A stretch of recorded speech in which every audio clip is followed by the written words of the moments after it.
손흥민의 발이 또다시 팀을 위기에서 승리로 이끌었습니다. 31일 영국 런던의 토트넘 호스퍼 스타디움에서 열린 루턴 타운과의 경기에서 토트넘은 캡틴 손흥민 선수의 활약 속에 루턴 타운을 2대1로 제압했습니다. 손흥민 선수는 이날 최전방 공격수로 선발 출장하여 에이스 겸 간판 스타답게 역전골을 터뜨리며 팀을 승리로 이끌었습니다. 토트넘은 이로써 한 경기 덜한 상태에서 4위인 에스턴 빌라를 승점 3점 차로 바짝 추격할 수 있게 되었습니다. 시작은 매우 불안했습니다. 토트넘은 전반 3분 만에 루턴 타운에게 실점을 허용했는데요. 이후 토트넘은 만회골을 위하여 폭풍 슈팅을 퍼부었지만 야속하게도 골대를 모두 벗어났습니다. 전반 15분에 티모 베르너의 슈팅이 골대를 살짝 벗어난 데 이어서 전반 19분에는 손흥민이 골키퍼를 제치고 시도한 슈팅이 마치 당구처럼 골대를 2번이나 튕겨내고 골문을 벗어난 황당한 상황이 벌어졌습니다. 이후에도 토트넘 선수들의 슈팅은 루턴 타운의 6탄 수비로 모두 막혔습니다. 전반에 다소 운이 없었던 토트넘은 후반 시작과 함께 클로셉스키를 빼고 브레넌 존슨을 투입하며 반격을 노렸습니다. 그리고 후반 5분 빠르게 동점골을 만들어낼 수 있었습니다. 그리고 경기가 끝나가는 후반 36분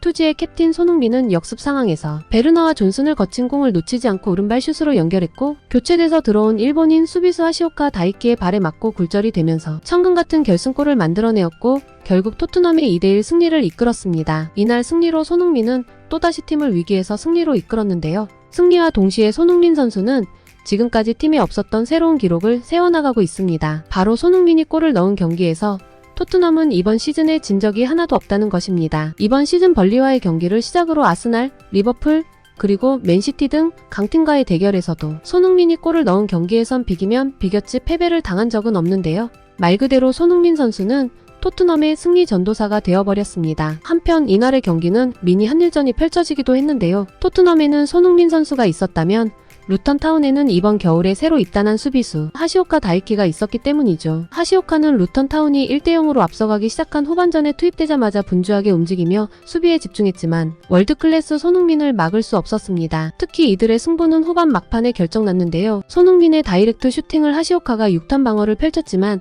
득점까지는 막아낼 수 없었고 결국 손흥민 선수에게 역전골을 헌납하게 되었습니다. 당연하지만 한일전의 결과 역시 한국의 승리로 마무리가 되었죠. 그런데 경기가 끝나고 두 선수가 이야기를 나누는 모습이 잡혀서 화제입니다. 경기가 끝나고 손흥민 선수는 심판과 이야기를 나누고 있었는데요. 하시오카는 무슨 말을 전하고 싶었던 건지 손흥민의 어깨를 툭툭 건드렸습니다. 이윽고 손흥민 선수가 뒤를 돌아보자 하시오카는 귓속말을 건네며 어떤 이야기를 하였는데요. 손흥민 선수는 친절하게 미소로 이야기를 받아주었습니다. 마침 경기를 보던 일본 팬들도 폭발적인 반응들을 나타내었습니다. 하시오카가 월드클래스 손흥민에게 적극적으로 대화를 걸었다. 세계적인 선수에게 주눅들지 않고 말을 걸은 하시오카의 친화력이 대단하다. 두 선수가 무슨 얘기를 나누었는지 너무 궁금하다 등 둘의 대화는 다양한 관심을 끌었는데요. 이중 사커 다이제스트의 요시자키 에이지뉴 기자는 취재 현장에서 만났던 손흥민의 친절함을 다음과 같이 설명하였습니다. 손흥민 선수를 취재 현장에서 몇 번 봤는데 정말로 모든 사람을 존중하는 마음을 가지고 말을 잘한다라는 인상이 있었습니다. 아마 자신에게 말을 걸었던 하시오카에 대해서도 분명 상냥하게 대했을 것입니다. 여태까지 손흥민 선수를 취재했을 때 가장 기억에 남는 장면은 2019년 10월 카타르 월드컵 2차 예선에서 한국이 스리랑카를 8대0으로 크게 이긴 뒤 진행했던 인터뷰입니다. 당시 손흥민 선수는 한국 언론의 인터뷰에 모두 대응하고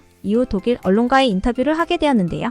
손흥민 선수가 독일어로 대답을 계속하는 가운데 팀버스가 출발해야 하는 시간이 다가오고 직원이 직접 와서 부르러 올 때까지 독일 언론과의 인터뷰를 친절하게 이어나가 주었습니다. 주위에서 이쯤 되면 인터뷰를 거절하고 가도 되지 않을까라는 분위기가 되었는데도 언론과 진지하게 계속 인터뷰를 해주는 모습이 매우 인상 깊었습니다. 그 외에도 자국의 유망주가 세계적인 월드스타와 이야기를 한 것에 대해 재미있는 반응들을 보여준 일본 축구 팬들의 댓글들을 모아보았는데요. 손흥민 덕분에 아시아 선수들의 해외 진출 환경이 더 좋아졌어. 일본도 아마 J리그에서 20에서 30골 정도 기록하는 젊은 선수가 나왔을 때 좋은 조건으로 유럽에서 오퍼가 올지도 몰라. 진짜 골을 넣을 줄 아는 스트라이커가 나온다면 취급이 이전보다 분명 좋을 거야. 손흥민은 이제 32살이니까 빨리 다음 아시아 스타가 나왔으면 좋겠어. 이토나 엔도도 좋은 나이지만 역시 쿠보나 이강인과 같은 어린 선수들이 잘해주어야 할 것 같아. 후쿠다도 길게 보는 것보다 첫 시즌부터 골을 많이 기록했으면 좋겠어. 모처럼 그런 대스타와 이야기를 하였는데 하시오카 선수와 인터뷰를 해서 어떤 이야기를 했는지 기사를 추가로 내주었으면 합니다. 손흥민 선수와 이야기하려고 두리번 거렸던 하시오카 선수가 너무 귀여웠어. 역시 손흥민 선수와는 사이좋게 지내는 게 좋지. 손흥민의 골 결정력을 미토마나 우에다 쿠보가 배워야만 해. 정말 부러워. 영구가 아무리 되어도 결과를 계속 내고 있어. 이것이 바로 월드 클래스의 선수라는 거겠지. 분데스리가든 프리미어 리그든 일본에서도 빨리 손흥민 같은 공격수가 나왔으면 아시아인의 자랑이 될 만한 행동이야. 축구 선수로서의 능력과 품격 모두 멋있어. 역시 역대 아시아인 최고의 축구 선수야. 프리미어 리그에서 오랜 세월에 걸쳐 높은 레벨의 플레이를 계속 보여주고 너무 굉장해. 쿠보도 라리가에서 그런 선수가 되었으면 좋겠어. 하시오카가 투입되고 나서 오히려 패배했어. 일본인으로서 좀 억울하기도 하네. 대조적으로 손흥민은 역시 팀을 승리로 이끌었네. 격이 다르다는 것은 바로 이런 거겠지? 한편 이날 경기의 맹활약 덕분에 손흥민 선수는 BBC에서 선정한 프리미어리그 30라운드 2주의 팀으로 뽑혔는데요. 리그 선두를 달리는 리버풀의 디아즈, 메갈리스터 등과 함께 당당히 2주의 팀 11명에 입성하였습니다. 토트넘의 감독인 포스테코글루는 손흥민에게 찬사를 보내면서 손흥민은 장거리 비행이나 시차를 변명하지 않고 묵묵히 할 일을 하는 사람이다. 그는 가장 높은 수준으로 경기를 뛰고 싶어하고 자신의 국가를 위해 뛰는 것을 매우 중요하게 여긴다. 그가 묵묵히 자기 할 일을 할 수 있게 최대한 그를 잘 돌봐주겠다라고 하였습니다. 또한 루턴 타운과의 경기에서 비하인드 스토리가 나와 소소한 화제인데요. 1대0으로 전반전을 진 상태에서 라커룸으로 들어왔을 때 캡틴인 손흥민 선수는 브레넌 존슨에게 너는 이 경기를 바꿀 수 있는 능력이 있다. 준비를 잘 해두어라 라고 말했다고 하는데요. 손흥민의 말에 힘을 받았을까요?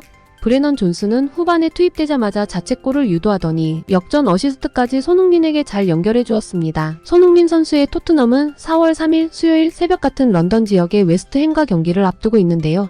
난적 웨스트햄을 맞아 손흥민 선수가 또 한 번 승리를 이끄는 멋진 골을 기록하였으면 합니다. 오늘의 찰진TV는 여기까지입니다. 재밌게 보셨다면 구독과 좋아요 꼭 부탁드리겠습니다. 항상 끝까지 시청해주셔서 너무나도 감사드립니다.